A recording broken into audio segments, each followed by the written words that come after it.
Sikat, obrolan psikologi, santai tapi tetap serius. Cek, suara saya masuk ya. Selamat datang kembali Sikat Podcast. Tempat di mana kita akan membahas sisi gelap masyarakat. Gelap ya? Ya, karena kita bahas sesuatu yang gelap-gelap gitu ya. Gelap-gelap, iya. Zaman dulu ya topik ya, kalau kita bahas kuburan itu serem banget gitu. Mungkin karena hantu-hantu masih tinggal di atas muka bumi gitu ya. Tapi kalau sekarang kuburan tuh jadi serem bukan karena ada hantunya, tapi karena kelakuan manusianya. Para manusia kuburan. Bayangkan ya, udah meninggal, udah dikubur, masih juga digali. Dan digalinya bukan karena dendam loh. Mungkin kalau dendam kita gali kuburannya gitu ya. Terus mau diapain? Habis digali. Ya kan? Tuh orangnya udah nggak ada. Udah berpulang. Nah ini bukan dendam. Kuburan digali mungkin buat cari bahan baku ritual. Mungkin.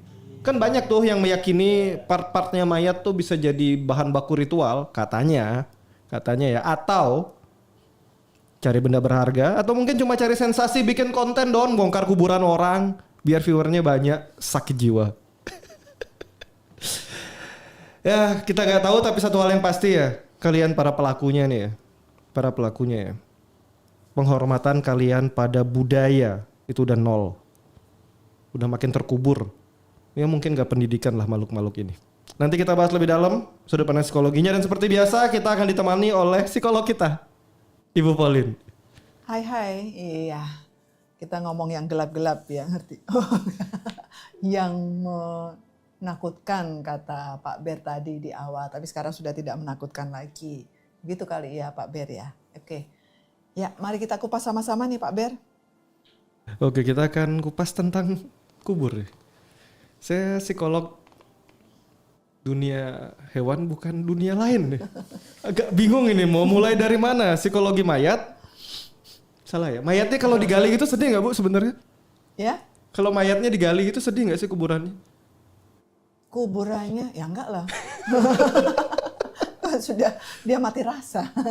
Tapi kebayang ya, kalau kita punya keluarga yang dimakamkan kuburannya digali, perasaannya apa? Betul, ya keluarganya yang merasa sedih, yaitu. Jadi kenapa kok sudah dikuburkan, dianggap sudah selesai ya, orang sudah meninggal, sudah tidak ada hubungannya dengan orang yang masih hidup, ternyata masih dibongkar lah, entah diambil apanya atau bagaimanapun itu. Itu yang membuat sedih keluarganya. Ini biasanya dorongan kuat psikologinya untuk menggali makam nih. Kira-kira dorongan apa sih? Ya Kan banyak ya. makam ini kan sudah biasa dimitosi oleh kisah-kisah serem yang bisa real, bisa juga nggak real. Katanya dalam setiap mitos selalu ada fakta ya. Kalau kita bilang oke lah, ini sesuatu yang kita hormati, tempat peristirahatan terakhir. Ya. Entah kita punya dendam nggak punya dendam gitu ya, kita nggak perlu gali makamnya sebenarnya. Tapi sekarang ada orang yang memang profesinya gali-gali nih. Ya itu perlu ditelusuri juga sebetulnya tujuannya apa dia menggali itu ya, karena juga bisa karena faktor ekonomi. Oke kita bedah yang pertama deh Bu, faktor ekonomi sampai berani gali makam. Psikologinya gimana nih? Ya karena dia ingin memenuhi apa menjadi kesulitannya, kekurangannya, yaitu faktor ekonomi. Mungkin dia merasa miskin, mencari harta karun barangkali, namanya juga orang kalau meninggal tuh ada di beberapa tradisi budaya di Indonesia itu kan juga disertakan barang-barang yang cukup berharga ya. Nah dia berpikiran kalau menggali kubur, membuka peti jenazahnya atau apapun itu dia akan mendapatkan harta karun. Itu yang faktor ekonominya Pak Ber. Oke, tapi faktor ekonomi ini lebih mending mana sih Bu dorongannya atau lebih waras mana dorongannya gali makam apa gali rumah orang gitu kali ya? Nah kalau gali makam kan, kalau saya membayangkan diri saya yang melakukan, itu kan berarti tidak ada pemberontakan. Tidak ada yang akan melawan, tidak ada yang akan membuat dia kesulitan ya, karena kan semuanya sudah tidak ada. Artinya orangnya juga sudah meninggal dan barang-barang itu tergeletak di situ, artinya kan dia tinggal ambil aja. Hanya butuh keberanian untuk menggali. Lebih ringan lah ya daripada harus datengin rumah orang terus gali-gali barang orang dalam rumah yang masih hidup gitu ya. Iya. Lebih kecil resikonya. Sepertinya. Saya banyak tonton film zaman dulu ya, bahkan jadi pekerjaan loh, penggali makam. Ya. Ini sebenarnya secara hukum benar nggak sih? Atau sudah ada hukumnya, Pak Saudara? Menggali makam orang itu sah apa nggak sah ya? Nah, kalau untuk kepentingan kriminal kejahatan, Masuk pencurian ya sebenarnya dia. ya itu juga kan sudah ada aturannya ya Pak Ber ya. Artinya menurut saya ya, pemikiran saya sebagai orang awam bahwa kalau untuk kepentingan kejahatan, kriminal, penyelidikan dan sebagainya itu tentunya kan juga atas izin keluarga. Ya, kalau untuk menyelidiki lebih jauh apa sebabnya kematian dan sebagainya itu. Nah, itu menurut saya sih sah-sah aja gitu ya, karena untuk agar masalah bisa selesai. Tetapi kalau tidak ada izin dan memang penggalian liar dan segala macam itu ya tentunya kejahatannya itu tidak boleh.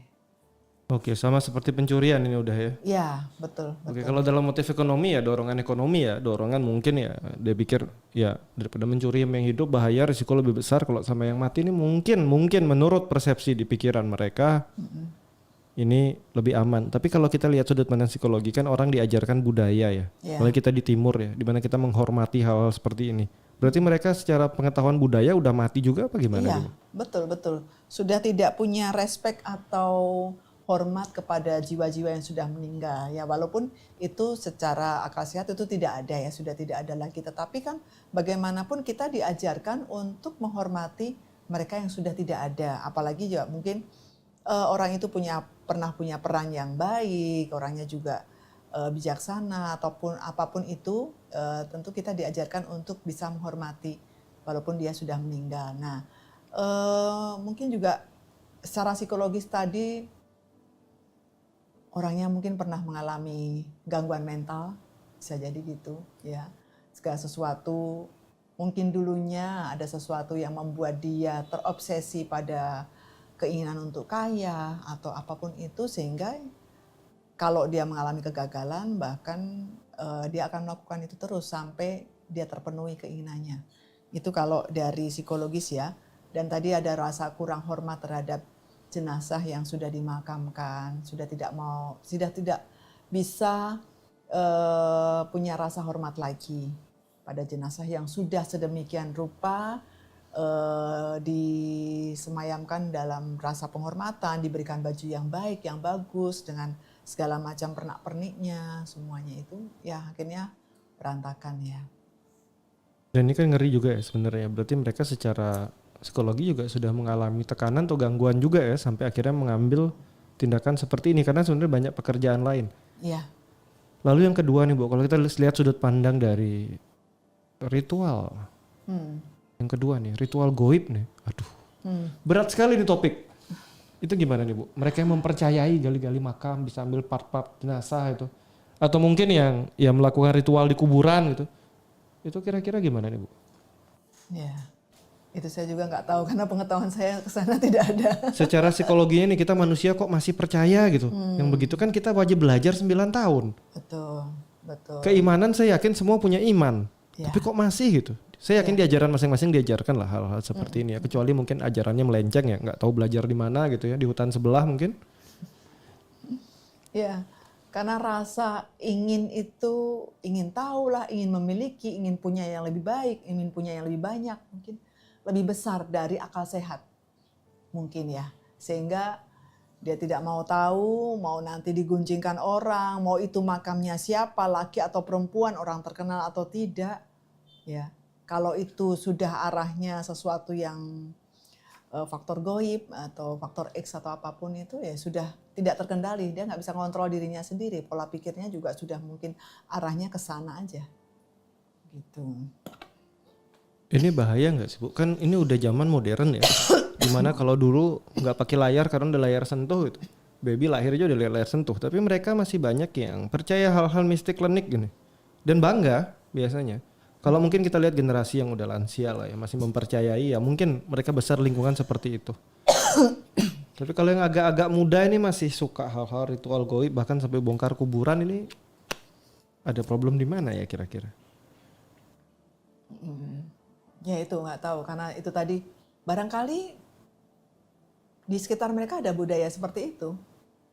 Ya kalau tidak ada berarti tidak mungkin menurut saya. Jadi Ada faktor budaya yang mempengaruhi Ya, hal ini berarti ya. faktor lingkungan, faktor budaya juga yang mempengaruhi bahwa dengan menggali kubur, dengan ambil apanya lah, saya kurang tahu juga ya, yang itu akan memperkuat daya magis mereka, daya tarik mereka untuk menjadi lebih ya di Mantap. hadapan orang dan sebagainya. Ya, menjadi apa yang menjadi tujuan dari orang tersebut berbeda-beda. Pak Sutradara pernah belajar ilmu gaib nggak? Enggak. Kenapa? Wah, kamu tak berbudaya. Gitu. Kan asik tuh goib-goib dikit itu. Kan paling enak ya kalau kita orang tanya gitu kita kaitin sama hal gaib yang nggak bisa ditakar, nggak bisa diukur dan nggak bisa dikoreksi. Itu bener apa nggak bener gitu kan. Dikit-dikit aja lempar gaib. Nggak sengaja semalam dapat mimpi besok jadi sakti gitu. Nggak bisa dikoreksi. Kan bisa pura-pura gali makam kelihatan serem kan. Terus besok tiba-tiba dia buka jasa kesaktian, sakti gitu. Karena habis gali makam. Terus orang percaya. Ini penipuan bukan sih? Ya, penipuan dan itu juga untuk mencari sensasi ya menurut saya. Ini tadi kalau diviralkan kan wah heboh jadinya. Wah luar biasa. Mungkin nggak cuma 1, 2, dia harus menjalani beberapa makam itu ya. Dia harus menggali beberapa makam untuk suatu pembuktian bahwa dirinya oke ya. Dirinya mungkin bisa mengendalikan dirinya. Dia orang yang berani dan sebagainya. Tetapi ada faktor lain juga ya Pak Ber ya. Seperti tadi, mungkin balas dendam. Balas dendam. Nah, Ya. sampai membalas ke makam-makamnya digali. Ini Betul, seberat betul. apa biasanya dendam sampai sekuat ini, Bu? Iya, iya. Saya mau tanya juga dari sudut pandang psikologi, Iya. dendam seseorang tuh ada level-levelnya gitu apa enggak sih kalau di dunia manusia itu? Ada nggak ya? Ya sebetulnya semuanya kontrol dirinya di kita sendiri sih, gitu. Kalau itu efeknya nanti juga kepada orang lain dan kepada diri kita sendiri, mestinya kita bisa ngontrol, stop di situ, gitu, ya. Artinya juga itu tidak baik. Mungkin di kita sudah menerima, nih aku akan terima nih apapun nanti konsekuensinya. Tetapi kadang kita tidak sadar ada efeknya di keluarga kita, mungkin pasangan kita, mungkin anak kita, mungkin siapapun dari kita, gitu ya. Yang saya tahu mungkin garis besarnya seperti itu ya. Karena balas dendam itu juga sebetulnya tidak baik ya. Ini orang sudah meninggal loh gitu loh. Mungkin dia pernah merasa marah ya. Orangnya itu yang sudah meninggal pernah melakukan sesuatu yang membuat dia tidak senang, marah dan sebagainya. Sehingga sampai sudah meninggal pun dia buru. Gitu. Itu berarti dendamnya sangat besar ya. Sampai ke makam-makamnya Iya. pun. Dendam besar. kesumat kali. Apa itu dendam kesumat? Kalau dari cerita yang saya dapat dari saudara ini kan kita belum bisa konfirmasi ya. Itu kenapa dia bongkar-bongkar si makam itu ya. Ya. Tapi dari ketiga dorongan tadi masih ada satu dorongan lagi, Bu. Kira-kira apa yuk? Masih ada satu dorongan ya. Apa ya kira-kira? Cari viewer. Oh, cari viewer. Saya sempat ya? tonton nih zaman oke. dulu ya. Di makam oke. orang gitu ya. Sambil live. Kalau pecahin kendi kalian berani kasih berapa? Kasih dipecahin kendinya. Ini masuk dorongan apa? Ekonomi? Psikologi? Atau memang udah moral kita udah berantakan sekali? Semuanya. Dan ini pelakunya anak muda loh. Dan bangga. Ya. Dan dikasih panggung sama penontonnya, disumbang juga, donasi juga. Atau sebenarnya kita sendiri itu punya keinginan mengalahkan rasa takut gitu lewat orang lain karena mereka yang di makam kita nonton di rumah enak gitu. Pingin lihat nih kalau makam tuh dibikin berantakan akan terjadi sesuatu nggak? Pembuktian bahwa hal mistik goib tuh nggak ada itu bisa juga nggak, Bu? Iya, bisa jadi gitu. Jadi pingin dilihat bahwa ini loh menunjukkan bahwa dia orang yang bisa menaklukkan ketakutan itu ya. Dia mungkin sendirian bisa jadi ya. Kan sebetulnya juga tidak hanya makam, mungkin ada beberapa orang yang memasuki rumah-rumah langka, rumah kuno, rumah yang berantakan, ya sendirian betul-betul sendirian gitu. Nah, itu mungkin juga untuk menunjukkan rasa keberanian dia gitu, bahwa aku bisa melakukan yang orang lain tidak bisa lakukan. Oke. Dan sebenarnya Bu, dari sudut pandang psikologinya ya, kalau kita manusia gitu ya, kita percaya hal mistik dan nggak percaya hal mistik itu yang lebih sehat secara mental tuh yang mana sih? Bukan kepada mistik ya, kalau mistik itu lebih Goib. goib itu Saya ya. koreksi goib.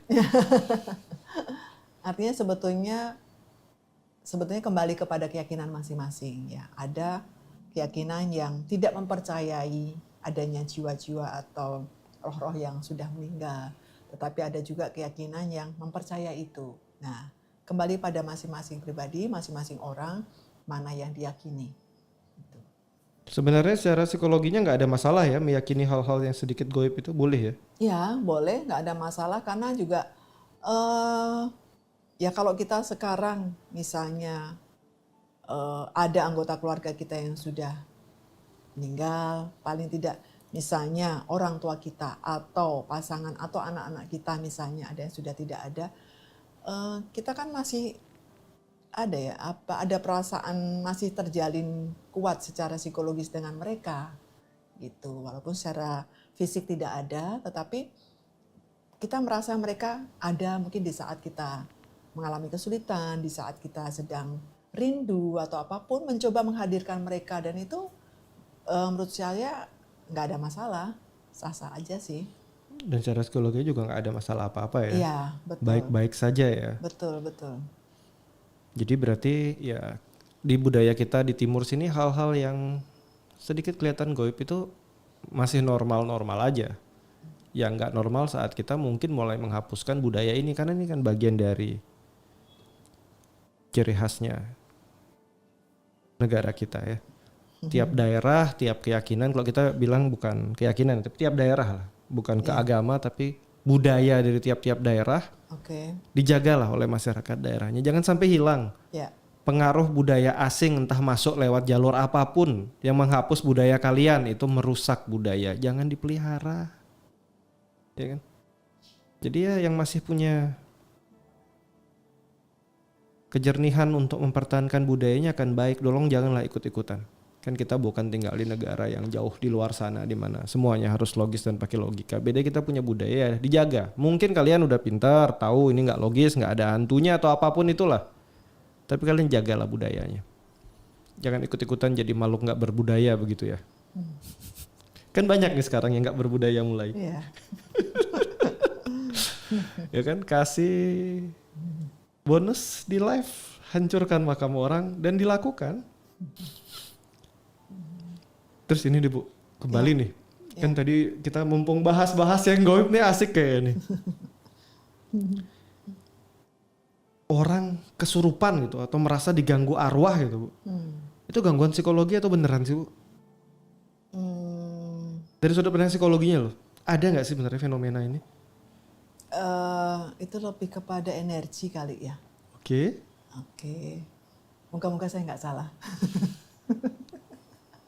Jadi kesurupan itu ya mungkin lagi kondisi fisiknya tidak fit, lalu mungkin bisa kena atau gimana gitu. Sebetulnya apalagi kalau kesurupan massal ya, mungkin energinya menjadi apa ya istilahnya ya, ketransfer atau gimana gitu. Sebetulnya, tapi dari semua itu kan ada yang tidak mengalami kesurupan. Nah, kok bisa gitu. Berarti Nah, kan kok beda? orang ada mempunyai, jadi orang yang tidak mengalami kesurupan di satu kesurupan massal itu kan berarti dia punya pengendalian diri dong sebetulnya. Jadi orang-orang tersebut juga sebetulnya bisa mengendalikan diri untuk tidak kesurupan. Wah, berarti mereka yang kesurupan nih orang-orang nggak punya kontrol diri gitu ya Bu? Ya mungkin secara emosi ya, atau pernah mengalami atau trauma tertentu, ya itu juga bisa menjadi faktor orang mengalami kesurupan. Atau cari perhatian Bu? Karena mungkin kalau sehari-hari kalau nggak pakai nyurup gitu nggak didengerin, tapi kalau nyurup jadi didengerin gitu. Terus cari panggung. Jadi bikin suara aneh-aneh gitu Ya, ya. bikin suara kelihatan berbeda. saya kesurupan. Wah, kan keren nih. Orang jadi perhatian sama dia, jadi dengerin omongannya karena sehari-hari nggak dianggap. Nah Daripada itu bisa jadi ya. Saya Secara banyak temukan psikologis juga ini. masuk kali ya. cara psikologinya, kadang ngomong sehari-hari suaminya nggak dengerin gitu, atau mungkin istrinya nggak dengerin gitu. Kalau udah kesurupan didengerin. Masyarakat nggak mendengarkan dia. Begitu dia kesurupan, ucapannya seperti sesuatu yang spesial. Ya, ya. Dan jadi kebiasaan karena udah kena kesurupan sekali, besok kesurupan lagi. Iya. Bisa jadi gitu. Iya, karena faktor sebetulnya kan berarti luka batin dari dirinya sendiri kan. Ada masalah cerita dalam trauma ya. dirinya, kemudian apapun itu dia lakukan untuk bisa mendapatkan apa yang jadi keinginannya. Dan saya juga banyak menemukan ya mereka ya yang secara real di dunia real tidak bisa membuktikan kemampuannya karena males belajar. Akhirnya membangun pribadi yang mistik banget biar dia bilang dirinya kuat. Wah, aku punya ini besar. Itu entah apa yang besarnya saya juga nggak paham. Dan orang percaya, orang yang baru kenal. Ya. Ini udah masuk gangguan nggak sih Bu kejiwaan yang kayak begini-begini? Udah sih kayak gitu. Jadi kan sudah nggak normal lagi, sudah nggak masuk secara akal sehat, secara logis ya. Dia hanya membuat dirinya nyaman agar dia tidak disalahkan, agar dia tidak dituntut atau agar dia tidak mengalami masalah dan sebagainya. Lalu dia membuat persepsi sendiri dan itu dia viralkan, dia umumkan sehingga orang-orang merasa yakin. Kan lagi banyak di belakangan viral orang-orang sakti bertebaran di mana-mana. Kayak banyak banget loh orang sakti, saya juga bingung ya. Orang-orang ini dan banyak dikasih panggung, lagi-lagi dikasih panggung. Dan banyak yang percaya juga. Gawat juga nggak nih? Iya. Nah, itu kan sebetulnya kembali ke iman masing-masing ya. Ya kalau imannya mungkin merasa setengah-setengah gitu, nggak kuat, nggak penuh. Kalau ada godaan apapun itu yang membuat orang menjadi terkagum-kagum, rasanya wih luar biasa. Wih dia hebat, dia luar biasa, dia tahan uji. Dia uji nyali ibaratnya dia oke, dia nggak masalah. Luar biasa. Ini nih, saya baru dapat laporan nih Bu. Kita kembali ke penggali kubur ya. Ya. Penggali kuburnya beberapa laporan bilang kalau pelaku menggali sambil ketawa-ketawa. Ini secara psikologinya gimana nih? Nah itu mungkin masuk gangguan mental. Atau kebanyakan nonton konten dunia lain gitu ya, yang di luar sono gitu ya, yang banyak gitu ya, yang menganggap budaya ini udah nggak ada gitu ya. Sambil ketawa-ketawa loh. Gimana nih? Ya. Itu tanda empati mati total atau benar-benar ya? Pastilah. Artinya sebetulnya kalau kita menggali kubur itu kan secara normal kita kan ada perasaan takut, was-was dan sebagainya ya. Secara normalnya gitu. Belum datang ke makamnya kita sudah punya rencana saja sudah khawatir gimana nanti apa yang akan terjadi. Ya. Sampai menggalinya pun kita sebetulnya masih ada perasaan-perasaan itu dan semakin menjadi sebetulnya. Tapi ternyata orang yang menggali kubur bisa sambil ketawa-ketawa. Ya, bisa sambil santai ketawa dan dikontenin lagi. Ya, sudah di luar nalar itu ya, di luar nurul itu. Kan kita ini dididik dengan aturan yang tidak tertulis yang disebut dengan norma. Jangan ganggu makam atau jenazah. Tapi aturan yang seharusnya tertanam sejak masa kecil ini bisa tembus critical factor pikiran dengan mudah. Apa karena makhluk-makhluk ini, pelaku-pelaku ini kurang dididik ya untuk hal-hal yang sifatnya sakral atau salah pendidikan mungkin ya? Banyak faktor, bisa jadi karena faktor pendidikan juga. Ya pendidikan macam-macam. Karena mungkin tidak ada pengetahuan tentang itu, tidak diberitahu tentang itu. Salahnya siapa nih berarti? Moralnya nggak ada ya? Salah siapa nih? Nggak ada moral. Lupa dididik moral. Tapi bisa jadi gini loh Pak Ben. Jangan-jangan dia menutupi ketakutannya dengan ketawa-ketawa. Iya, bisa juga kan. Atau jangan-jangan dia kesurupan itu ketawa. Iya. Sebetulnya dia merasa takut dan sebagainya ya. Pasti ada itu. Cuman, nah itu tadi yang saya bilang. Berarti sudah ada gangguan mental. Hal-hal seperti ini kan bisa jadi cermin buat kita ya. Ini bukan cuma tentang beberapa gelintir orang yang gila itu. Kalau mereka ya sudah lah, mau diapain sudah ya. Ya mungkin kayak tadi ya, pendidikan kurang, dari kecil nggak diajari norma yang benar. Karena banyak juga mereka mengajarkan pendidikan. Kan dunia pendidikan lagi dibagusin nih, anak harus dididik budi pekertinya, keimanannya, tapi nggak dididik moralnya, percuma. Normanya nggak ada, berarti gagal nih sistemnya. Cari tuh para pelaku di sekolah yang di mana dulu. Loh. Gagal kalian. Pendidikan gimana sejak kecil gagal juga udah itu. Kita kembali ya. Tapi dari orang-orang gila ini kan kita lihat ya, itu cermin masyarakat kita yang lagi haus perhatian, kesepian atau mungkin kehilangan makna hidup sampai harus bikin sensasi. Ini sudah sesuatu yang bisa dibilang sifatnya cukup kritis ya. Bukan cuma goyang-goyang depan kamera sekarang. Kalau kemarin kita dapat beberapa konten di mana sibuk foto selfie di tempat ibadah orang, itu juga lumayan gangguan jiwa. Yang ini lebih gangguan lagi. Makam digali sambil ketawa. Ini apakah kita benar-benar haus perhatian? Apakah para orang tua nggak bisa kasih perhatian ke anak? Atau anak-anak pada merasa nggak diperhatikan? Atau para pasangan sibuk mengasihi pasangan yang lain sehingga pasangannya nggak diperhatiin? Ini yang benar yang mana nih Bu kira-kira? Lebih pada orangnya yang gangguan mental sih. Apapun itu. Kan belakangan kata gabut Apapun itu alasannya. muncul ya. Gabut nih Iya. ngapain gali makam. Betul. Ini kita perlu pikirkan ya.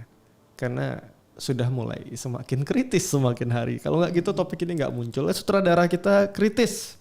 Di luar topik perca itu kan. Muncul topik lain berarti topiknya penting. Kalau nggak sutradara kita pasti kembali ke topik sukaannya. Yang seputar-seputar biasanya itulah. Yang kadang saya juga bingung mau bahas apa karena suka banget gitu kayak. Cuman kalau kita lihat ya Pak Ber, ini gali makamnya ini kan cuman sekali ya, 1 kali ya kalau nggak salah ya. Nah, pas 1 kali atau beberapa kali? Itu ada di beberapa tempat. Oh, di beberapa Kalau di tempat. sini ada Oke. di beberapa tempat, nggak 1 tempat aja. Oh, tapi yang pelakunya ini maksudnya pelakunya ini hanya 1 kali masing-masingnya. Nah, itu yang Nah, belum itu. tahu. Oh, oke. Yang jelas ini terjadi itu di beberapa tempat. Baik. Nggak 1-2 aja. Ya. Memang kita tidak bisa judge semuanya ya. Kok fenomena ini bisa ada, tapi bisa kita generalisasikan kalau misalnya dia hanya 1 kali dan yang dicari itu misalnya tidak ada barang yang hilang, nah bisa jadi itu gangguan mental.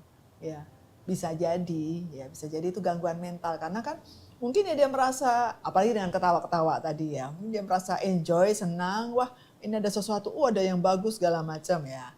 Mungkin yang dia ambil sesuatu yang tidak berharga justru. Tetapi kalau di satu tempat itu ada beberapa kali dilakukan penggalian kuburan ya, kita bisa deteksi mungkin itu orang punya tujuan yang lain. Entah mencari harta bendanya atau dendam atau apapun seperti yang tadi kita bicarakan. Kan kalau kita bilang tadi dari sudut pandang ekonomi itu masih bisa dibahas lah ya. Betul. Dari sudut pandang ekonomi itu masih bisa dibahas lah ya. Dalam artian masih bisa diterima. Karena mungkin orang udah di kondisi terdesak, perlu pemasukan dan ini sudah ada sejak zaman dulu. Sampai ada filmnya tentang penggalian makam zaman dulu. Kalau kita lihat ya itu jadi film seru itu kayak tokohnya menggali makam-makam keramat gitu. Terus kena kutukan biasanya. Tetap ada cerita kena kutukan ya. Iya. Nggak usah jauh-jauh lah, makam-makam terkenal di piramid-piramid sana kan banyak yang memecahkan berusaha untuk melihat. Biarpun akhirnya tujuannya untuk dilestarikan. Tapi kan digali juga itu makam. Iya. Budaya dilestarikan karena seringkali para tim ekspedisi yang tujuannya untuk mengamankan budaya saat nyampe jebakan-jebakannya sudah rusak. Sudah ada orang yang masuk duluan, udah diambilin, dijualin di pelelangan sana mungkin ya. Iya. Kalau di sini mungkin kan bukan makam-makam terkenal, artinya akhirnya ya mungkin untuk kebutuhan ekonomi ya.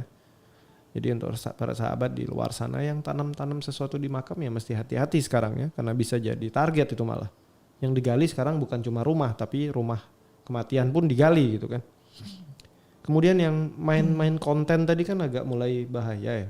Mungkin belum naik lagi ya. Tapi kapan hari itu booming itu cerita-cerita itu. Bikin konten live di makam-makam. Kira-kira dari cerita ini ya tentang tadi gali-gali makam nih ya, ada pelajaran apa sih Bu yang kita bisa dapatkan nih? Pelajaran apa ya?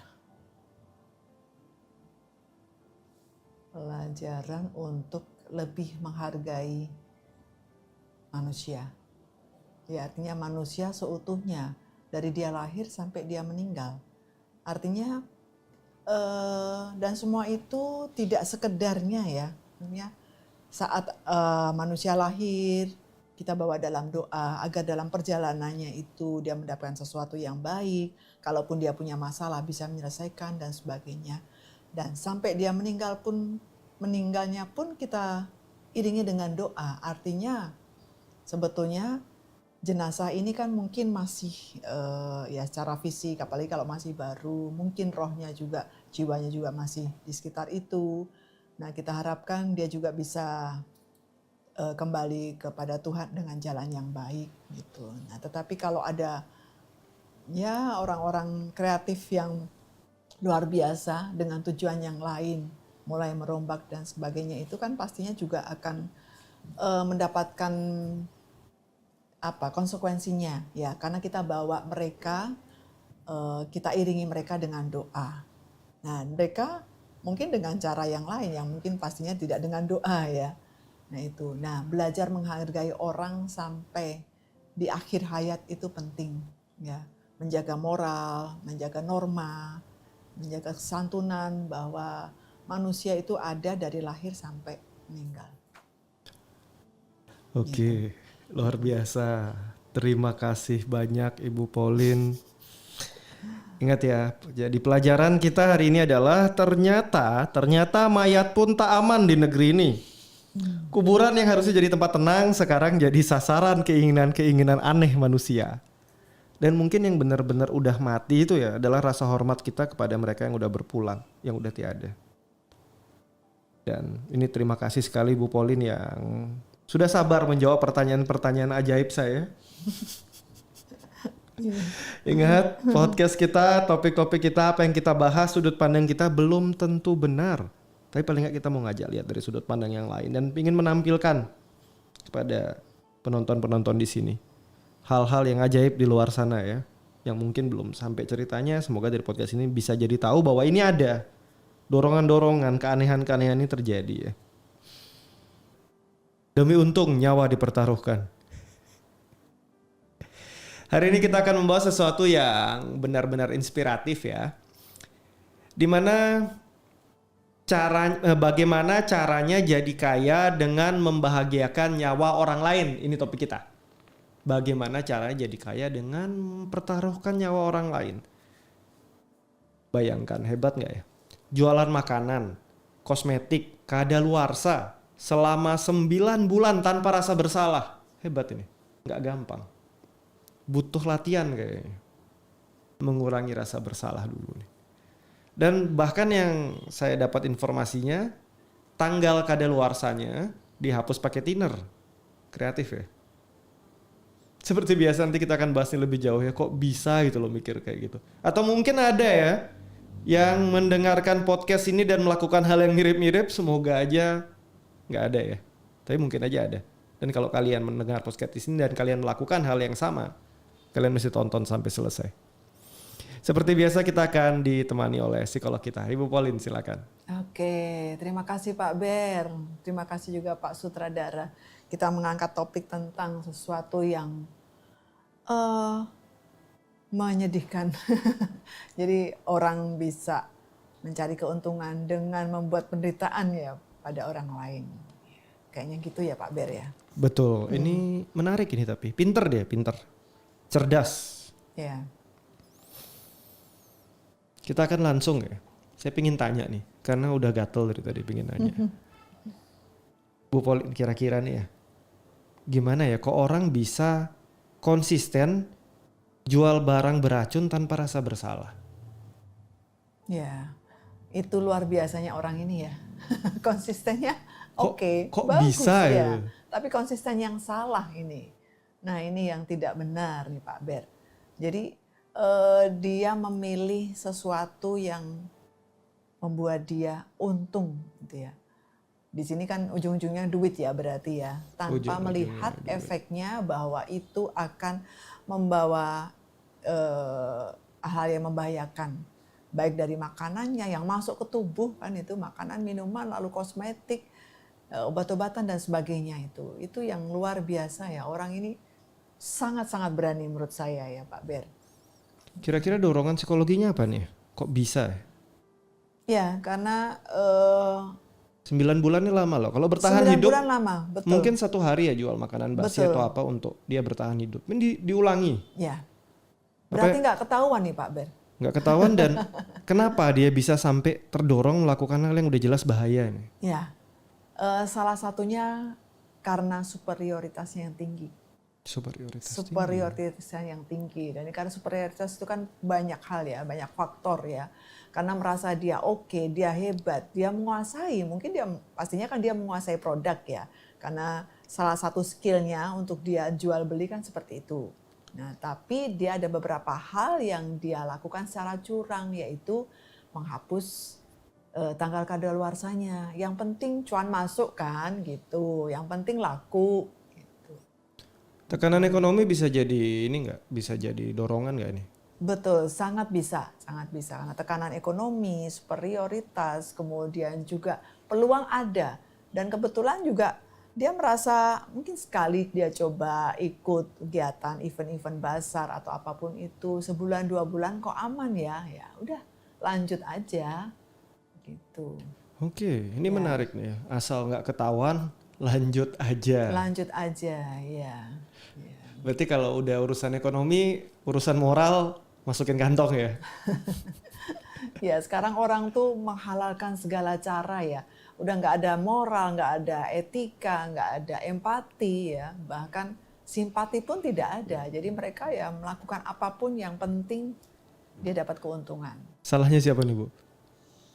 Salahnya siapa ya? Salahnya kameramen itu. Kan nggak ada kameramen nih. Ya, saya kadang mikir ya, Iya. kok bisa ya? Maksudnya itu kan udah jelas hal yang salah, Betul, bahaya. Ya. Ini dari ilmu pengetahuannya nih Bu. Sejauh mana sih otak manusia itu bisa membenarkan kejahatan kalau itu jadi hal yang menguntungkan? Sejauh mana otak manusia apa? Bisa membenarkan sebuah hal yang jahat jika itu menguntungkan. Ya. Batasannya di mana nih? Sebetulnya abstrak ya, nggak ada batasannya ya. Kalau ini sebetulnya hubungannya dengan moral, ya moral itu salah satunya misalnya ya, misalnya dalam suatu produk itu kan ada batasan pemakaian ya, kadaluarsa dan sebagainya. Nah itu kan pastinya dari perusahaannya dan segala macam sudah memberikan tanggal. Nah itu kalau dipakai lebih dari tanggal tersebut mestinya sudah tidak layak lah, tidak layak makan, tidak layak minum, tidak layak pakai karena pasti ada efeknya. Nah itu yang menurut saya itu sudah di luar batasan dan itu sebetulnya sudah dianggap tidak benar, gitu. Kan karena kan orang tersebut juga apakah tidak memikirkan untuk adanya masalah ya, adanya efek kalau misalnya konsumen itu memakai ya nanti ada efek mungkin sakit atau apapun itu. Apakah dia sudah memikirkan ke sana apa belum ya Pak Ber ya? Kalau dari kelakuan sih mungkin udah mikir. Udah mikir. Tapi ya. kembali ya, Mestinya udah mikir ya. Manusia ini kan terbentuk dari dua hal dasar ya, belief system dan prioritas. Belief system ini apa yang diyakini benar. Kalau prioritasnya kita udah yakin lah, nomor satu dia pasti apa? Duit. Ya, ya betul, betul. Nomor satunya apa? Duit. Sekarang kita masuk ke belief systemnya. Belief system ini kan apa yang diyakini benar. Ya, Ingat ya, nggak ada kebenaran yang benar-benar benar dalam otak manusia. Hanya apa yang menurut persepsi seseorang benar. betul. Dan buat dia ini benar. Benar, ya, Nah, ini nih, berarti kan problemnya ada di belief system nih. ya. Belief system ini kan terbentuk di usia masih sangat muda sekali ya. Yang kita tahu belief system terbentuk dari umur 0 sampai 6 tahun, diperkuat lagi umur 6 sampai 9, 9 sampai 12 ya. Dimana terjadi satu masa-masa penting ya. Kita sering sebut dengan ISE point ya. Initial sensitizing event inisial, event penting, event sensitif yang terjadi di anak-anak usia dini, di mana akhirnya ini masuk ke bawah sadar dia, lalu menjadi sebuah kepercayaan yang dianggap benar. Oleh karena itu kan faktor lingkungan yang memberikan belief system ini sangat berpengaruh, mulai dari keluarga, orang terdekat, saudara, pendidik, semuanya masuk nih. Nah, berarti dia dididik di lingkungan di mana kejahatan itu masih bisa ditoleransi dalam batas-batas tertentu. Iya. Nah, kalau ceritanya seperti ini, salahnya siapa nih? Lagi-lagi pendidik ya. Pendidik, lingkungan, Pendidik, keluarga, lingkungan, orang ya. tua. Nah, ini Betul, semuanya menjadi faktor kesalahan. ya kan ini sudah terjadi sampai dia melakukan hal itu kan berarti problem terjadi di masa kecilnya. Ya, Sama seperti kita lihat sekarang ya. Penjahat-penjahat dewasa, problemnya di mana? Problemnya di masa kecilnya. Penjahat-penjahat remaja, problemnya di mana? Ya di masa kecilnya. Masa Kalau kecil jadi penjahat itu susah itu. Ada. Kalau itu udah jelas salah yang didik, salah yang biasa ada di sekelilingnya deh. Kalau yang seperti itu. Hanya saja kan kita kembali ya ke topik kita nih tentang belief system ya. Berarti ada kesalahan nih sudah. Program pikirannya salah, otaknya dia nggak pas gitu dikit. Ini bisa masuk cerita tentang moral disengagement nggak, Bu?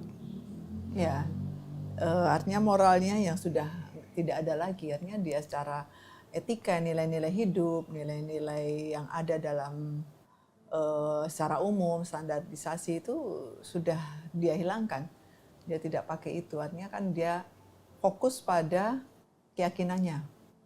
Dia masuk ke dalam persepsi masing-masing ya, Pak Ber ya. Berarti ini secara moralitas sudah jelas nggak benar ya? Iya, nggak benar. Kan kalau kita pecah secara psikologinya ya, teorinya si Bandura deh tentang moralitas. Yang pertama ada moral justification, di mana membenarkan tindakan atas nama tujuan mulia.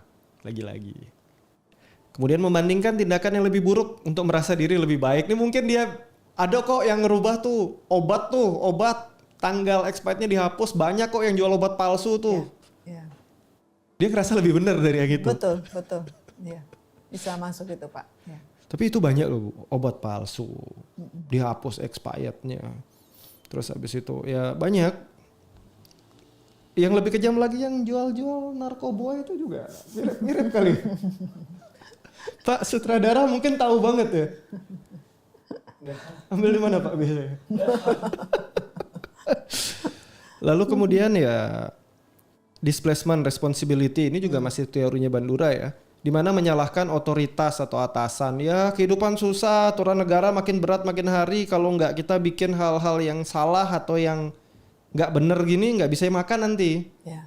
Nah akhirnya cari lagi. Ya kan, abis itu ya ini kan pelakunya banyak orang, diffusion of responsibility, disebar. Ya ada beberapa lagi teori-teori dasar punya Bandura yang tentang moralitas yang mencari pembenaran lah intinya ya, bahwa tindakan dia nggak sesalah itu.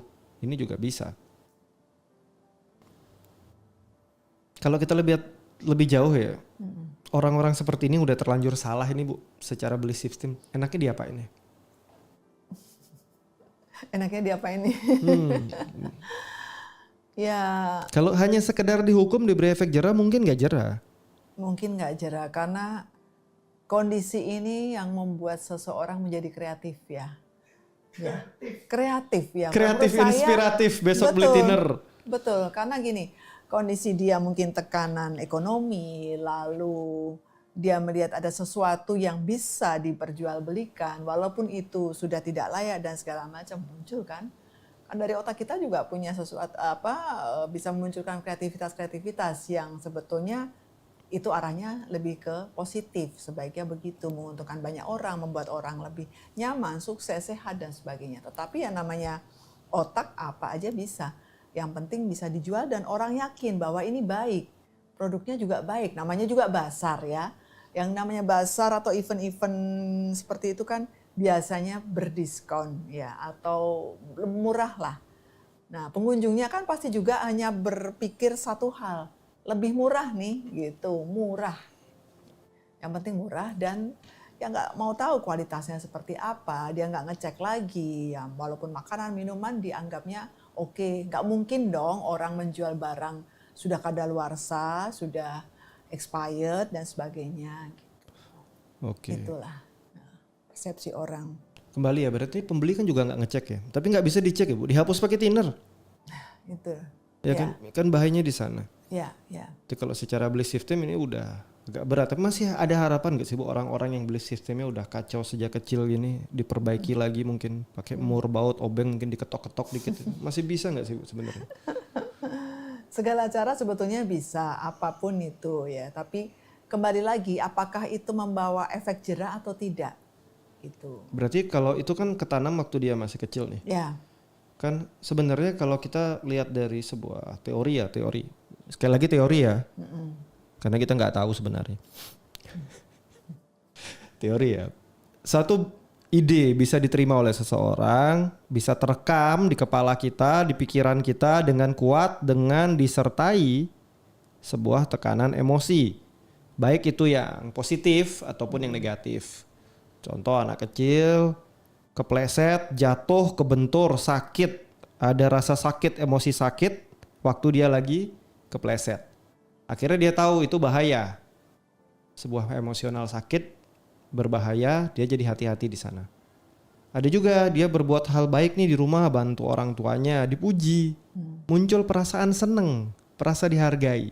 Ketanam berarti kalau buat hal yang baik positif dipuji. Berarti kalau buat hal baik itu senang. Nah kalau tadi dikasih efek jera.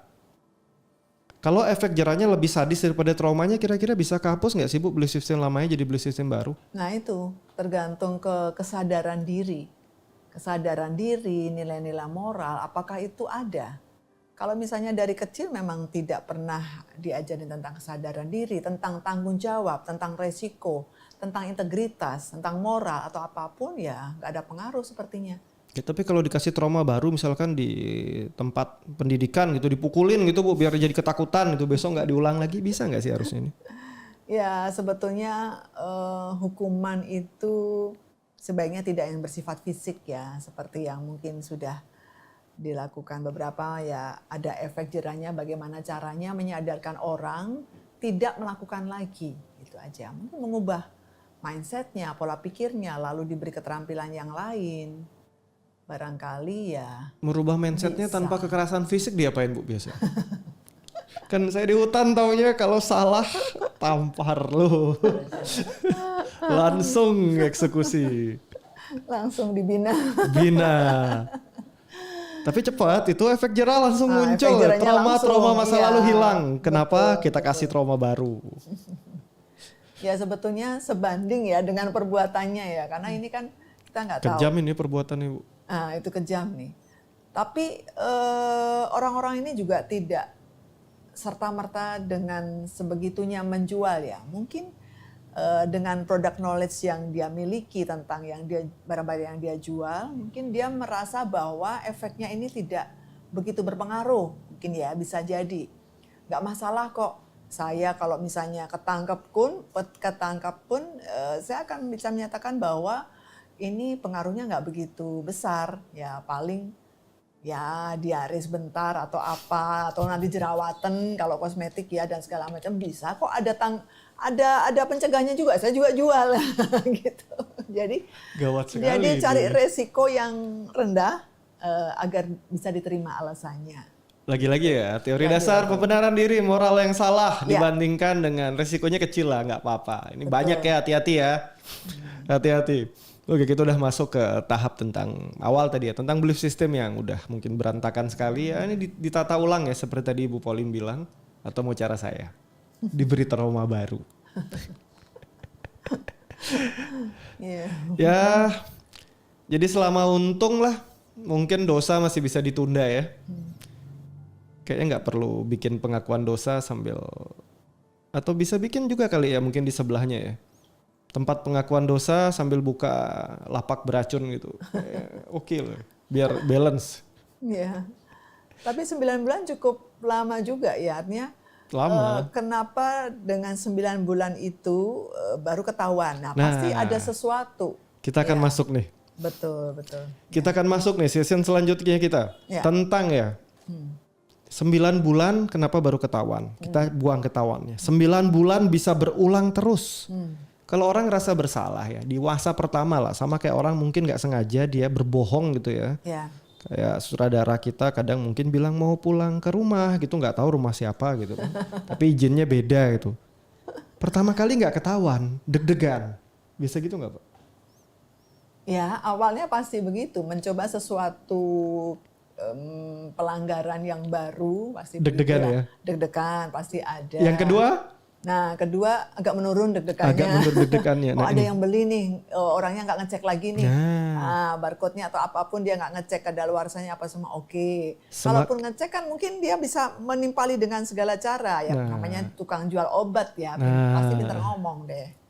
Akhirnya kan kita cenderung mengulangi kesalahan atau mengulangi kejahatan Ya. yang kita tahu itu jahat, itu salah, berulang. Tapi seiring berjalan waktu terjadi namanya suatu proses yang disebut dengan desensitisasi moral. Ya. Dimana akhirnya kita semakin tidak peka karena kita merasa baik-baik aja, nggak ada yang lapor, nggak ada yang respon dan aman. Kita mulai membenarkan. Akhirnya proses ini menyebabkan seseorang yang melakukan kejahatan dan tidak terungkap, tidak terbongkar di awal, cenderung mengulangi lagi. Ini udah sama kayak bohong, orang selingkuh, sama aja berulang. Makin hari makin terbiasa. Pak Saudara tahu banget kali ya. Ini kan bahaya juga ya Bu ya. Iya. Jadi ini untuk mereka yang nggak sengaja melakukan kejahatan, akhirnya nggak kebongkar.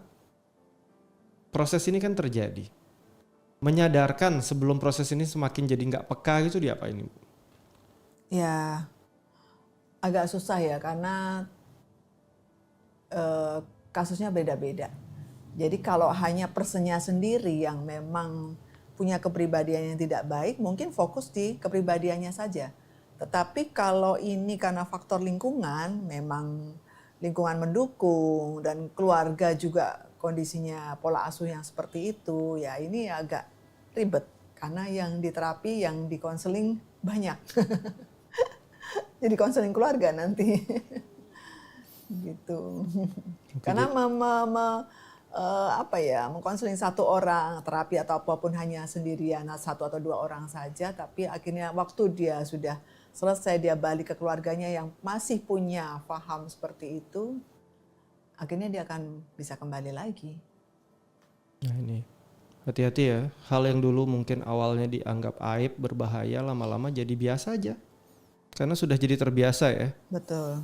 Nah untuk teman-teman di luar sana yang sedang menonton podcast ini, kalau ada orang-orang di sebelah kalian yang benar-benar nggak peka orangnya, dalam artian kok nggak berubah-berubah gitu ya, ya mungkin aja udah dalam tahap ini ya, bukan dalam tahap ini.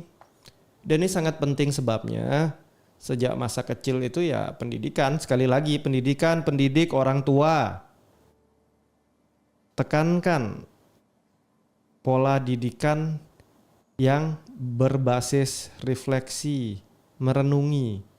Ada kesalahan apa yang pernah saya lakukan? Ada hal negatif apa? Ada hal positif apa? Mencari makna, merenungi. Ini penting sekali. Dengan kita terbiasa metode pendidikan yang berbasis perenungan, merefleksi kegiatan-kegiatan sebelumnya, ini bisa mengurangi dampak-dampak tadi. Kepekaan kita bisa pertahankan. Oh, kita tahu kita salah dan kita punya keinginan untuk memperbaiki kesalahan ini. Dan ini salah satu teknik yang bisa dilakukan untuk melakukan pemulihan ya. Empati yang udah mulai hilang belakangan ini. Kan banyak yang bilang dunia kehilangan empati katanya. Nah ini mulai. Tema-tema ini penting untuk diangkat ya. Metode pendidikan berbasis refleksi. Di mana akhirnya si pelaku juga melihat dirinya, perspektifnya terhadap masa lalunya, kejahatan. Dia diajak merenung lagi. Kan kalau kita salah-salah dia udah jelas salah. Toh sudah nggak bisa dirubah. Yeah. Tapi kita ajak sekarang dia merefleksi dirinya. Nah, kalau punya teman-teman, punya sahabat di luar sana yang bikin salah berulang terus, coba ajak dia merenung, ajak dia refleksi. Jangan salahkan dia, jangan marahi kesalahannya. Sudah terjadi. Tapi aja dia merenungi, cari apa yang membuat dia salah melangkah. Dengan seperti ini pelan-pelan empati yang hilang ini bisa dikembalikan sebenarnya. Tidak mudah, memang ini tantangan sekali ya. Apalagi ditambah tadi belief system yang butuh kekejaman trauma baru untuk bisa diperbaiki. Ini juga sama. Yang ini butuh repetasi ya, perulangan terus. Sehingga moralnya yang mungkin udah tinggal seperberapa itu pelan-pelan nanti akan bertumbuh lagi. Karena sejatinya kan sifat manusia itu baik. Nggak ada kok orang langsung lahir itu babynya jahat gitu. Kayak di film-film yang lahir langsung bawa pisau itu kan nggak ada. Ya kan?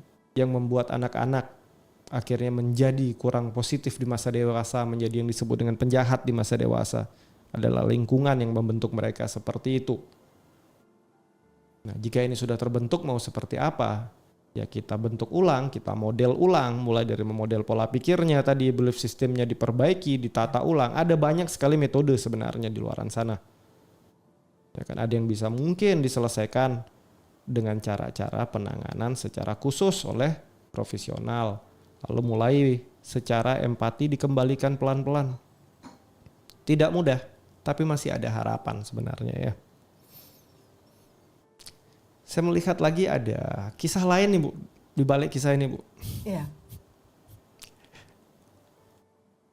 Ini cerita tentang uang Bu. Saya boleh tanya-tanya dikit nggak nih? Ya, boleh. Ibu Pauline, uang adalah? Uang adalah? Kesan pertama spontan.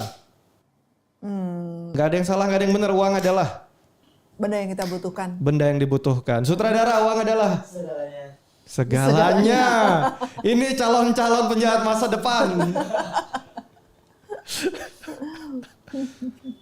Belief kita tentang uang membentuk bagaimana cara kita memperlakukan uang. Uang adalah apa tadi, Bu? Yang dibutuhkan. Yang dibutuhkan. Nah, di Ya. sini ya. Dulu sekali uang ada buat apa sih? Dulu sekali uang ada buat Alat alat tukar, mempermudah kehidupan. mempermudah. Ya, betul. Tapi akhirnya semakin berkembangnya zaman ya, ideologi tentang uang, wah naik. Uang merupakan sesuatu yang makin hari makin berharga, bahkan melebihi harga sebuah nyawa.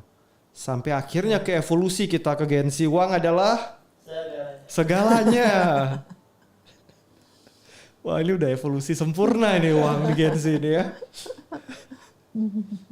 Ya jadi pernah nggak dengar orang yang disuruh mempermalukan diri, membuat tindakan apapun, kejahatan, mau? Karena apa? Ya karena ada ideologi ini nih. Uang adalah segalanya nih, gawat sekali nih.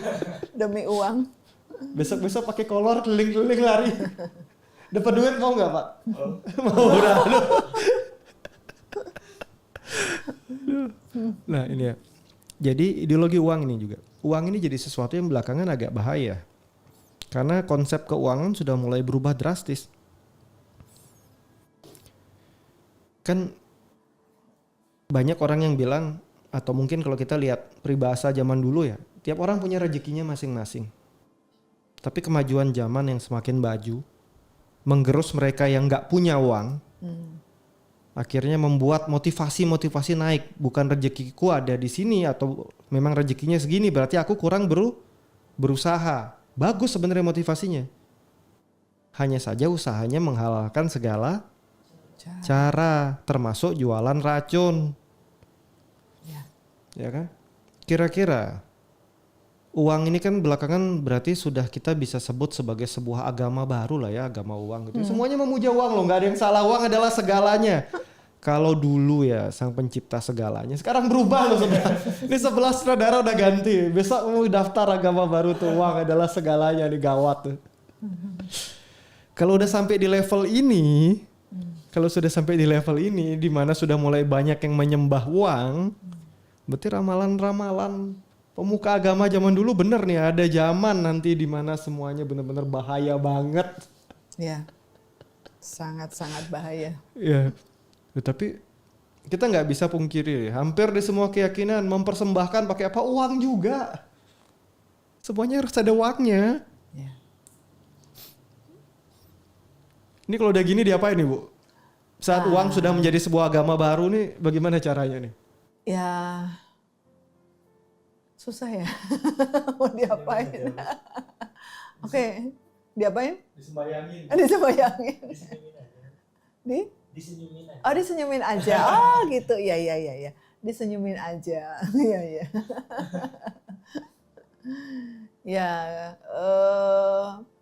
kalau beliefnya itu tentang uang sudah lebih dari 100%, ya akan sulit ya. Bagaimanapun apapun yang kita sarankan, apapun yang kita berikan nasihat, advice segala macam itu nggak akan masuk. Karena keputusan-keputusan yang dia buat itu sudah berdasarkan uang, arahnya ke sana. Jadi dia nggak mau tahu, mau itu salah atau mau benar atau apa, efeknya bagaimana, itu udah nomor sekian. Ya, sesudahnya. Tetapi uang segalanya, menurut Gen Z gitu ya. Ini kan juga didukung Bu belakangan Bu, budaya flexing yang semuanya butuh duit ya Bu. Ya. Wah punya jet pribadi, kapan hari booming tuh semua pada punya jet pribadi, padahal semuanya pinjem ya. Iya. Gaya-gayaan punya jet, ngapain? Dan masyarakat kita suka lihat yang begitu-begitu. Ya. Kita ngobrol dikit nih ya tentang konsep-konsep uang. Ingat teorinya Maslow nggak nih Bu? Yang zaman dulu banget nih. Aktualisasi diri. Yang tentang kebutuhan primer, sekunder, tersier. Ya. Mobil masuk kebutuhan apa? Sekunder ya kayaknya ya. Mobil Sekunder atau masuk tersier? kebutuhan tersier, ya, barang mewah. Oke. Akhirnya yang terjadi apa? Kalau punya mobil berarti orang Kayak Kayak butuh mobil nggak? Enggak kadang. Yang penting pamer. Ini nih. Teorinya Maslow nggak salah. Tapi saat ditranslate ke buku pendidikan kita, saya SMP atau SMA zaman dulu ya. Teori ini mulai saya kenal nih. Akhirnya terjadi sebuah ya mungkin kekurang tepatan zaman itu ya. Entah sekarang udah diupdate enggak, saya kurang tahu kurikulum merdeka kita sekarang. Tapi akhirnya kayak mobil dan kawan-kawan ini masuk ke barang mewah. Kalau punya barang mewah berarti kaya. Dan mindset nih plus 062 ini ya. Hobi banget kelihatan kaya biarpun aslinya nggak kaya. Yang penting bawa mobil nggak bisa dirawat mobilnya. Kalau perlu beli yang tahun kuno dikit, yang penting bentuknya masih oke, pokoknya mobil. Mobil usia 10 tahun ke atas masih kececeran di sini. Yang biasanya di negara-negara maju udah jadi besi tua, di sini masih dibeli. Harganya tinggi. Kenapa? Karena mau tampil punya barang tersier, mewah. Tersier, ya. Mobil punya, harga ratusan juta. Tinggal di mana? Ngekos. Belum bisa punya tempat tinggal, sandang, pangan, papan, ngepres, utang temen sebelah kamar. Tapi kendaraan punya. Saya bingung. Salahnya siapa nih? Kita nggak mungkin salahin yang bikin teori dong. Salahnya diri sendiri itu. Ya. Jadi cukup banyak ya belief system yang sudah ketanam ya sejak kita masih kecil ini yang membawa kita sampai di kondisi sekarang. Dan kengerian ini nanti 10 tahun lagi makin ngeri. Harapannya sahabat-sahabat Gen Z ini udah lebih pinter lah ya. Jangan terjebak seperti mungkin sahabat-sahabat kayak kita yang di milenial yang udah terlanjur salah belief system cukup banyak dan lagi-lagi nggak mau benerin diri. Apalagi para sandwich generation itu. Demi bahagiain orang tuanya, jual diri. Banyak. Lagi-lagi pingin memberikan kebutuhan tersier yang sandang pangan papannya sendiri aja masih susah. Agak miris nih lihatnya nih. Ya. Kita kembali ya. Uang. Ini yang mesti di-reset dulu. Ingat uang bukan Tuhan, tapi alat tukar. Mulai diingat nih, uang bukan Tuhan, bukan segalanya, tapi alat tukar. Ya kan? Saat kalian masuk dunia penuh peperangan tuh uang gak ada nilainya, hanya kertas. Kalian gak bisa makan dengan uang. Tapi skill kalian bertahan hidup itu yang lebih penting. Oleh karena itu kalau mau investasi yang besar, pendidikan. Pola pikir itu yang diperbaiki, belajar, sekolah. Saya agak miris lihat banyak anak-anak yang awalnya mungkin gak ada biaya kerja. Setelah punya uang gak mau sekolah, keenakan kerja ya. Hidup kalian sampai di sana. Karena kalian kerja dapat pengalaman, dapat keterampilan. Tapi kalian gak naik level pendidikan. Buat apa pak sekolah? Mendingan punya mobil mewah. Nah itu pemikiran-pemikiran primitif. Hati-hati ya, kalian sudah modern. Gantilah pola pikirnya. Atau kita mau terus-terusan nih mungkin jadi negara tertinggal ya. Untuk orang-orang yang masih pikirnya itu yang penting punya barang mewah, mobil mewah, tempat mewah daripada poles otak. Hati-hati. Kalian akan tergerus oleh zaman. Kalau kita lihat sekarang ya komputerisasi udah di mana-mana. Kalau dulu jaga tol masih manusia. Sekarang jaga tol Mesin. sudah mesin. Kalau kalian dulu level penjaga tol kalian nggak naik ya selamanya nanti kalian akan diganti. Kalian nggak tahu kerja apa. Industri-industri padat karya yang pakai tenaga manusia sudah mulai tergerus oleh industri sekarang. Manusia yang dipakai nanti lama-kelamaan lebih banyak di mana sih? Pola pikirnya, otaknya. Jadi kalau mau latihan, mau belajar ya sekarang waktunya sebelum kalian benar-benar sudah ketinggalan. Ingat peribahasa zaman dulu. Saat kita membuang-buang waktu ada masanya kita yang dibuang oleh waktu itu sendiri ya. Karena kita nggak ikuti perkembangan zamannya. Riset lagi belief tentang uang. Uang cuma nilai tukar. Punya uang banyak, punya nilai tukar banyak. Bukan punya uang banyak kamu jadi dewa atau kamu jadi Tuhan. Kayak raya bisa atur semuanya, nggak bisa. Itu sudah lewat. Itu pemikiran zaman revolusi industri lah tahun-tahun dulu. Kita akan masuk lebih dalam lagi nih. Tadi kan kita udah bahas mulai dari belief systemnya, moralitasnya. Kemudian cerita tentang tadi uang jadi segalanya. Kita masuk nih. Konsumennya kira-kira salah nggak sih Bu? Konsumennya dalam hal ini Kan harusnya curiga nih, beli Betul. barang terlalu miring. betul. Apalagi ini barang yang dimakan, barang yang dimasukkan ke tubuh, dipakai Betul. di tubuh. Tapi asal murah, Ya. sikat aja. Nah itu, karena ketutup ada kata murah ya, beliefnya adalah murah dan mungkin enak gitu ya pada saat itu ya, jadinya akhirnya membelilah. Sehingga sebetulnya manusia kan diberi potensi untuk dia bisa kritis dan sebagainya, tetapi itu akhirnya hilang atau terhapus atau ketutup ya dengan kata-kata yang ditampilkan, yang menarik, yang membuat keinginan membeli itu besar, sehingga semua yang dimunculkan itu harus teliti lebih dulu dan segala macam itu tidak ada di sana. Nah, Gitu. ini ya hati-hati ya. Apalagi kita dibanjiri oleh iklan-iklan yang besar-besar tulisannya murah, murah, murah, murah. Di mana-mana murah. Ya. Ya akhirnya semurah hidup kalian lah ya. Hati-hati ya. Hati-hati. Jangan sampai kita normalisasi kebodohan massal ya lewat yang penting hemat, yang penting murah. Nah ini hati-hati. Cari yang hemat bagus. Tetapi kalian harus ingat nyawa kalian, badan kalian itu tidak murah. Karena nanti kalau sudah terjadi keracunan, terjadi kesakitan di masa depan itu lebih mahal. Tapi ada BPJS kok. Ya kalau nggak parah ya. Ya ini mesti hati-hati ya. Kalau beli makanan rasanya yang kurang enak asal banyak murah nggak apa-apa ya nggak apa-apa. Tapi kalau rusak jangan dibeli.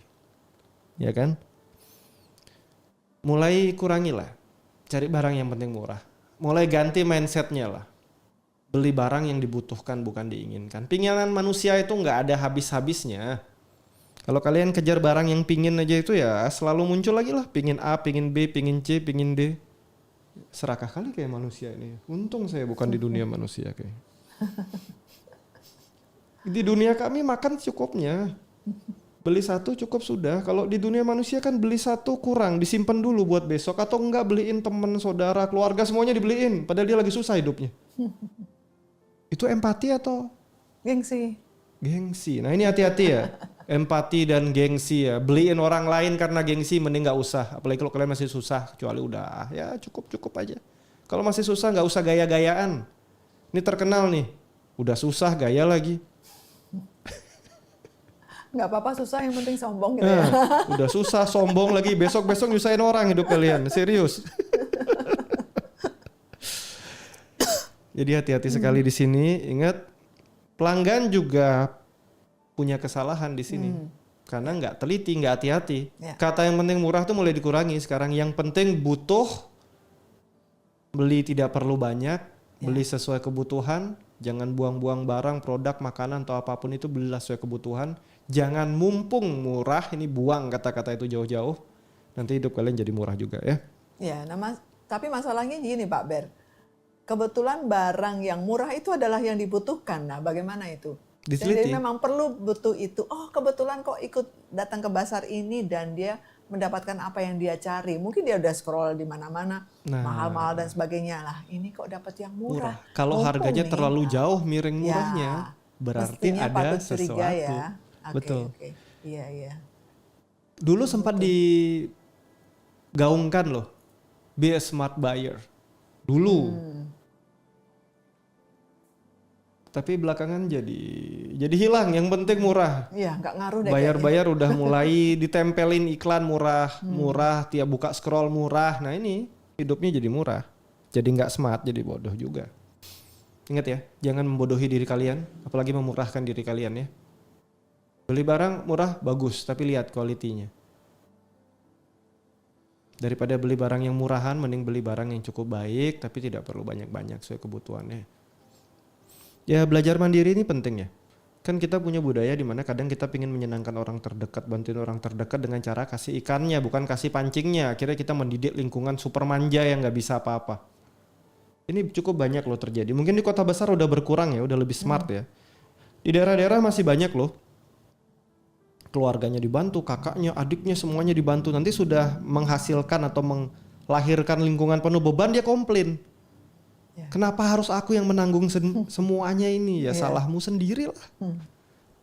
Orang kalian yang mendidik lingkungan yang jadi super manja seperti itu, kadang ya dengan kita bilang tidak bisa bantu, itu kita udah membantu seseorang untuk dia belajar bantu dirinya sendiri. Kelihatannya kayak tega gitu. Tapi itu kalian hebat. Kalian pendidik namanya. Karena kalian tidak membentuk lingkungan super manja di sekeliling kalian. Selama orang itu masih bisa makan, yaitu dia masih bisa bantu dirinya sendiri. Kalau udah yang di pinggiran jalan, yang di pinggiran jalan juga banyak tuh. Yang dikit-dikit angkat tangan minta Pak. Jangan dikasih panggung. Kalian kasih panggung, kalian mencetak masyarakat yang penuh pengemis. Ya kalau kita yang mencetak, kita yang memberi. Dengan kedok apa tadi? Moral. Kan membantu itu baik. Ya bantu yang tepat. Ya kan? Bantu yang tepat. Masuk nih, kita masuk lanjut nih Bu. Iya. Ini cerita tentang etika nih sekarang nih. Oke.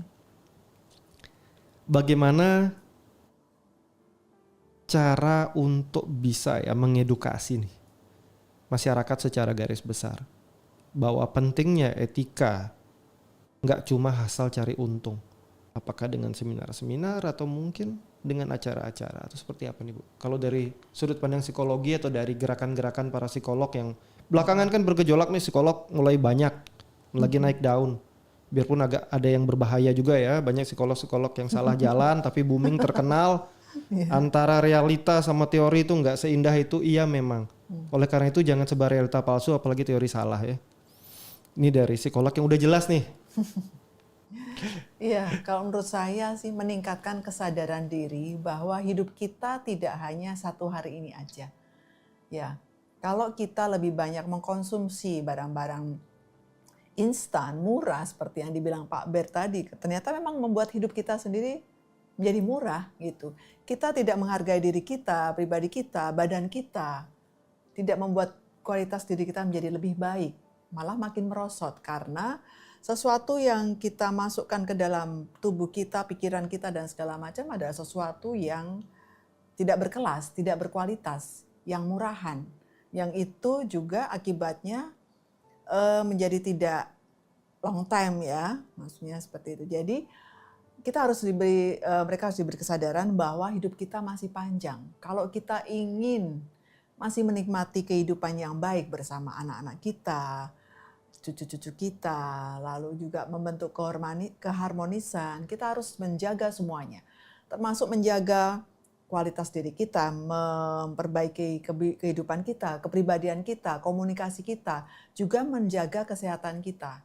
Baik kesehatan mata, ya, kesehatan mata karena saya pikir itu semuanya dilihat kan, ya, ada sesuatu yang bagus, menarik, murah. Nah, itu. Kesehatan panca indera kita, kemudian kesehatan badan kita, kesehatan pikiran kita dan sebagainya. Dan kita harus terus-menerus mengedukasi itu bahwa kesadaran diri untuk hidup panjang, hidup lebih sehat, itu harus ada pada diri seseorang.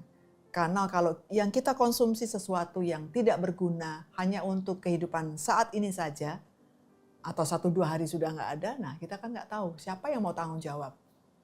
Tapi kesadaran untuk kita bisa hidup lebih jauh, lebih panjang bersama, membentuk kehidupan kebahagiaan dan sebagainya, tentunya kita akan memasukkan asupan-asupan yang lebih baik, yang lebih bernutrisi, yang lebih berkualitas gitu. Nah, kalau kita punya mindset yang seperti itu, tentunya kalau ada bazar ya boleh, nggak apa-apa datang aja. Tapi dari situ kita bisa memilih dan memilah ya mana yang betul-betul menjadi kebutuhan positif bagi kehidupan kita.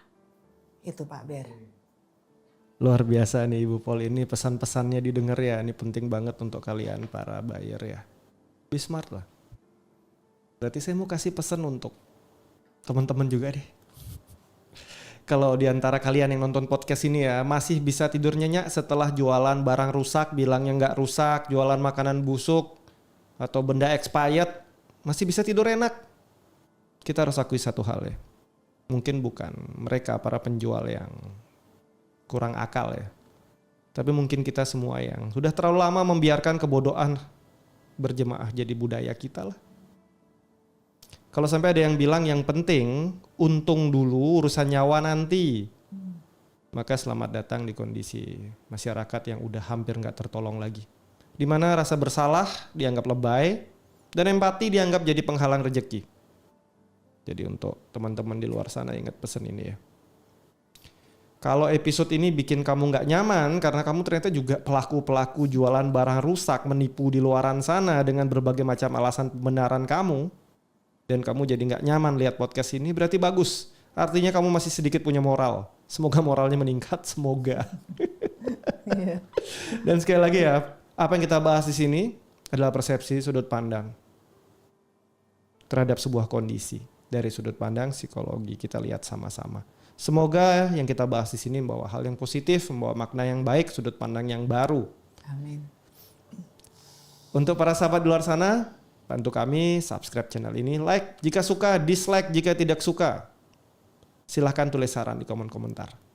Kita akan ketemu lagi di cerita-cerita lainnya. Selamat tinggal, bye-bye. Terima kasih.